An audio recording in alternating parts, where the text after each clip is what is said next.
Okay. Well, let's say our statements of truth together, please. I am the child of God. I am deserving of good in my life. I am accepting my good now. I wanted to show you all something before we get into meeting my prayers, the title of today's talk. This is the first clump of dirt that we dug for post holes for the signage out there at the land. I'm going to have to get a mower pretty quick. So anybody that does bonsai trees, maybe they could help us with this. But we're keeping it watered, and it's good ground. It's good ground. So me and my prayers, that's the title of today's talk. And of course, all of us have prayed before.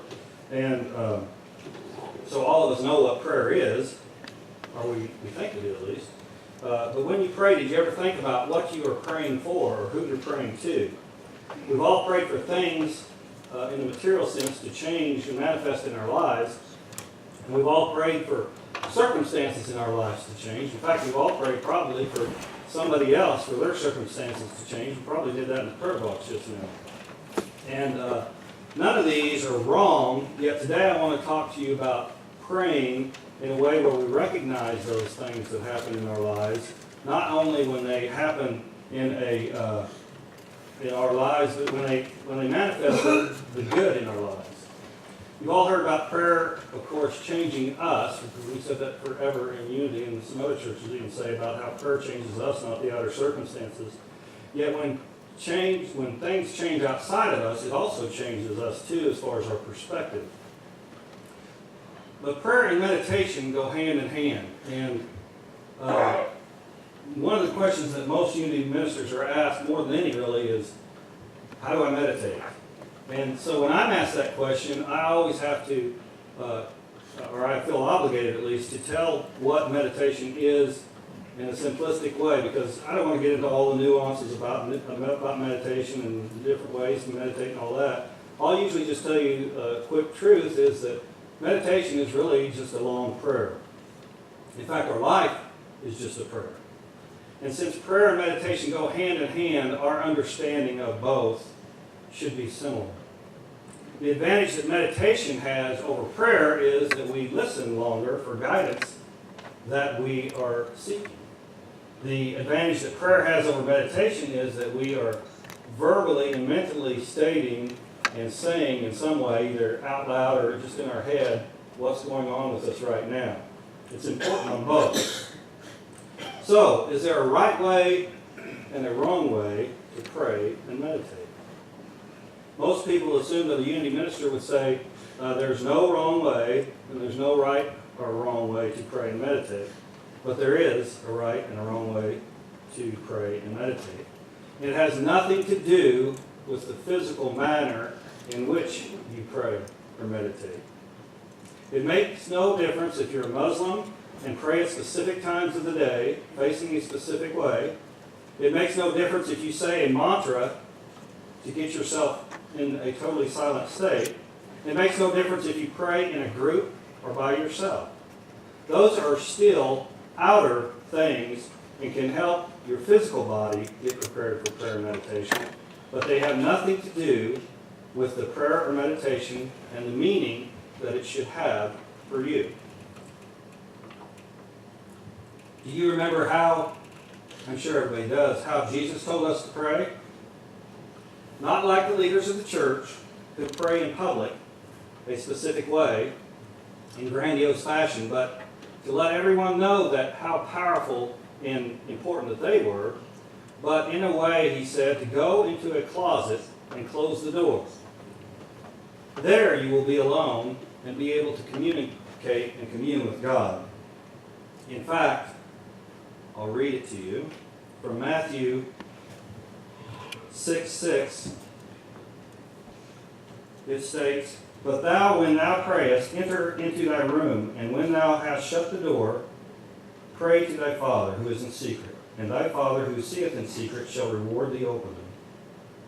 But when ye pray, use not vain repetitions as the pagans do, for they that they shall be heard for their much speaking." Let me say that again because that didn't make sense to me.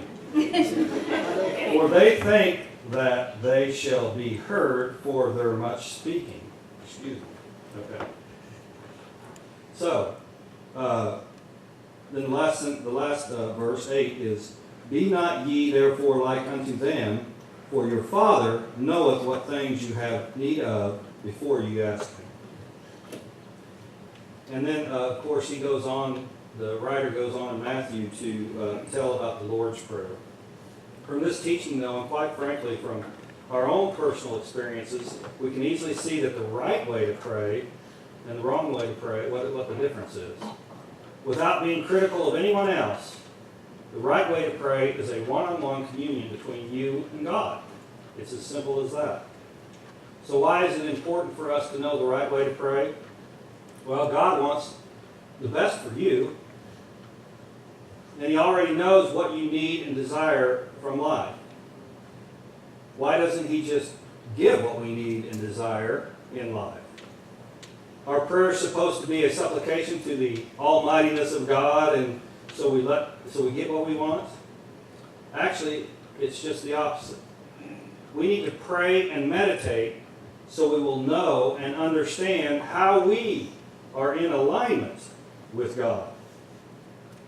Not from a sense of a lockstep to do what God wants us to do, but from an understanding of our own spiritual growth that we have to offer, well, that we have the blessings to offer the world, spiritual gifts. You see, you are a part of God here on earth as a physical being. All the goodness of God is in you.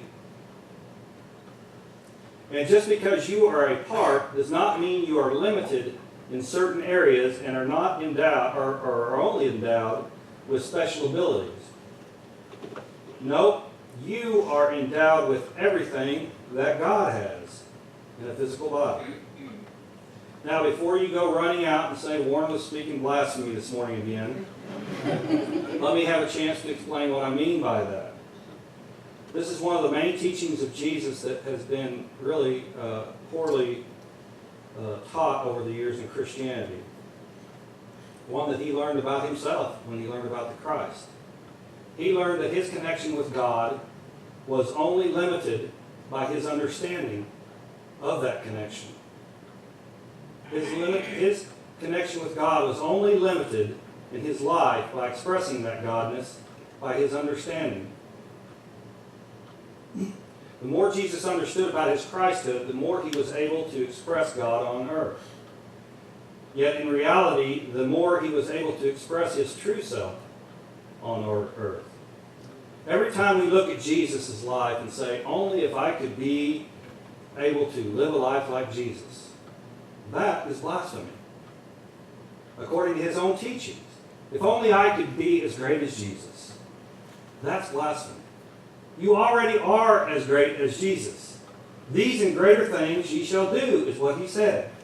The reason he said that is because he knew that the spiritual understanding of individuals would grow in time.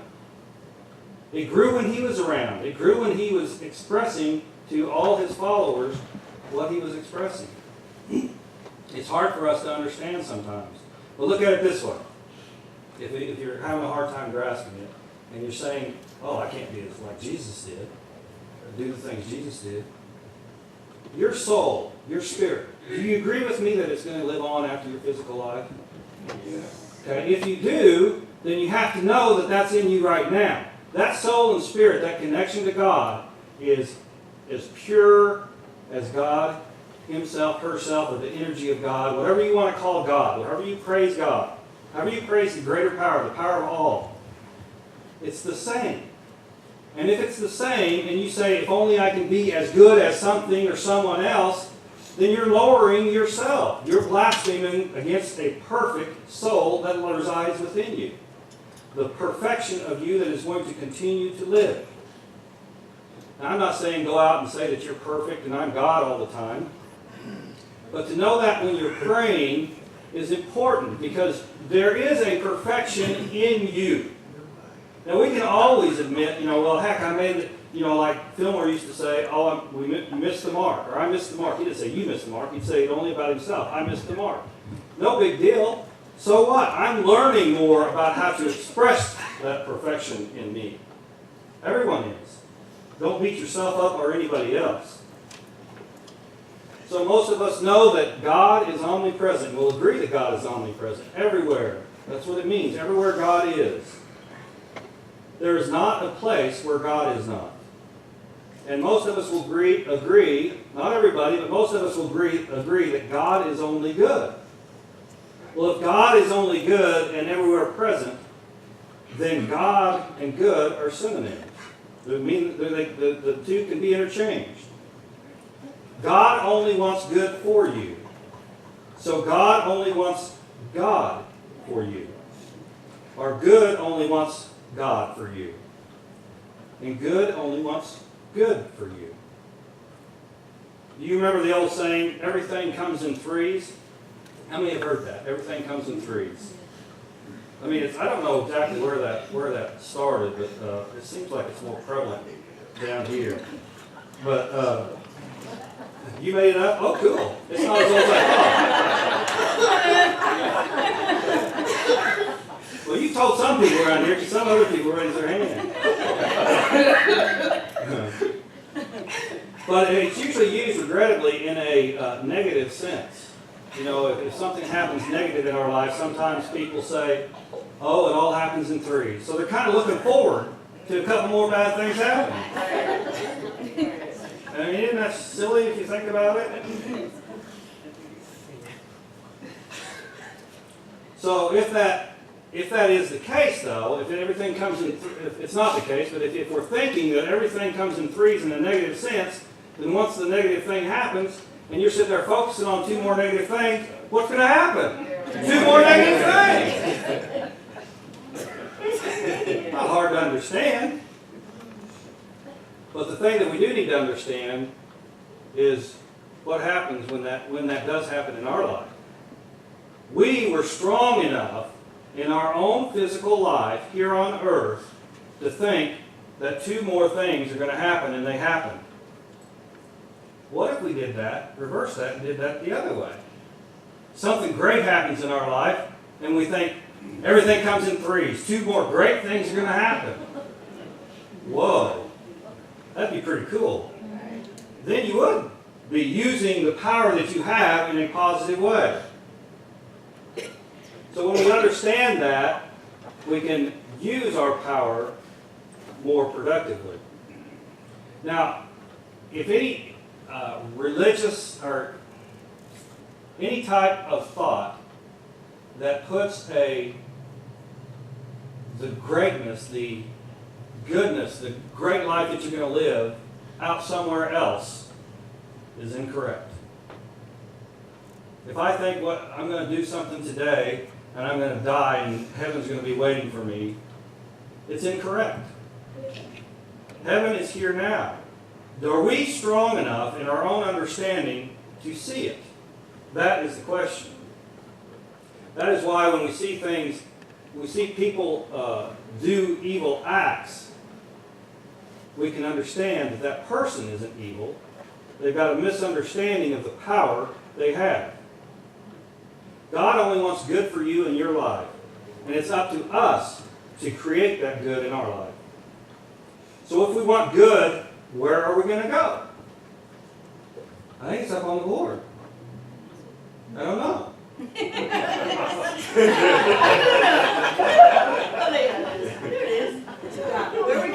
Where are we going to go? Oh, you didn't put the answer up there. We go to God. We go to God. We go to God. And where is God's closest location to us? In us, right here. We're all here. It's not far. You don't have to go far. We're talking about prayer and meditation here. That's all we have to do is open ourselves up to the truth of ourselves. In Lowell Fillmore's book, The Prayer Way to Health, Wealth, and Happiness, he has many examples of things where this proves true. And you know, early in the Unity movement, this was midway as far as the Fillmores running the Unity movement. This is midway. Lowell was one of the sons of Charles and Myrtle. He took over the village and the building ideas when he was fairly young in his life. But Charles his dad and his mother, from a kid, they said, Lowell, you're going to take over the finances and the operations here at Unity Village as you grow up. They knew that of him. They could see that in him because they were open to the Christ in someone else. They could see his strong ability in that area, and so they decided from a young age, they started telling him and grooming him. And he knew it all along too. He was open to it and he knew it. So when he took over the village, there was, of course, it's very much like us right now, had a lot of things going on. But he had this one thing going on that I wanted to tell you about. And they were about ready to build they had already built the village as far as the starting of it. All of it that's there now wasn't already built. They had the tower and the education building. Okay, but now we were thinking about building Unity Temple on the Plaza in downtown Kansas City in the ritzy part. Well, before it was ritzy, they had bought a bunch of land already, just like us, and they're getting ready to build. When it was dedicated to build Unity Temple in Kansas City, Lowell Fillmore was chosen to head the building committee. He's already the head of the village. A lot was purchased at 47th and Jefferson, where the temple is now located. Then came World War II, which halted all plans. What does that sound like? You remember when the Depression halted all plans in the village, building the village? They already started, but they had to stop when the Depression happened. Did it stop their enthusiasm or their knowing that it was going to happen? No, it didn't. They just had to put it on hold for a while. When the war ended, the project went forward again. The excavation was dug and the foundation poured. It had been expected that the temple would cost perhaps as much as $600,000. When you see the temple, if you've been there, you know that'd be a heck of a deal if you got that for $600,000. And this seemed like a huge sum to everyone that was involved. Then one Friday night in 1946, an official for the construction company appeared before the committee. This isn't going to happen to us. The temple will not cost. Oh wait, that's the donation, is it? No, that's the donation for the building up there. Oh, okay. Ask and you shall receive. So the official from the construction company appeared before the committee. This temple will not cost $600,000, he told them. It will now cost at least $1 million. Silent consternation fell over the group. For several minutes, each person tried to absorb the full meaning of this shattering announcement. No one uttered a syllable. The sum of $600,000 had seemed a huge amount to undertake to raise. Now it was $1 million. Slowly, all eyes turned to Lowell Fillmore, the chairman of the committee. He had been sitting quietly with his eyes closed, as his custom. Now he opened his eyes, looking at the group, and spoke these words: "We shall go ahead." A few minutes later, the meeting adjourned and the group filed out. But ringing in the minds of all of them were the firm words of faith: "We shall go ahead." Go ahead they did. The temple was built, and it was paid for. Just a short history of Unity. Here was the driving factor for Lowell and for his dad. Both of them, and Myrtle, I'm sure also. It didn't come, even though Lowell was financially into debt, it didn't come down to money. The accountant that took over for Lowell, when he took over all the responsibilities, when he went to CEO or whatever you want to call him, for all the village, said of Lowell after his passing, Lowell always looked at the money end of it, but he never did make that his deciding factor. His deciding factor was one thing: how many people are we going to be able to serve? And where would he find that answer? He would find it in prayer and meditation. Not for the number of people that he's going to serve, but the guidance to where his next opportunity, his next idea was to serve. So as he went on, of course, you know the rest of the story. The temple was built without having a mortgage on it. And the addition out to the village, of course, was done. But these things do not define us, the physical attributes. What defines us is how we express God in our life. And as long as we stay focused on that, all the outer will take care of itself. And so I'm happy and proud to be stand alongside each one of you that is doing that more and more in each of your lives. And with each thing that we do expressing God, we are taking another step of allowing someone else to learn about the Christ within themselves. One thing that we have to know about in our prayer and meditation is that these physical attributes outside of us are unimportant when we go within, but we have to understand that we also have domain over all of it. Which means, and I'm not trying to say, well, we have to do something, but it means we're responsible for everything.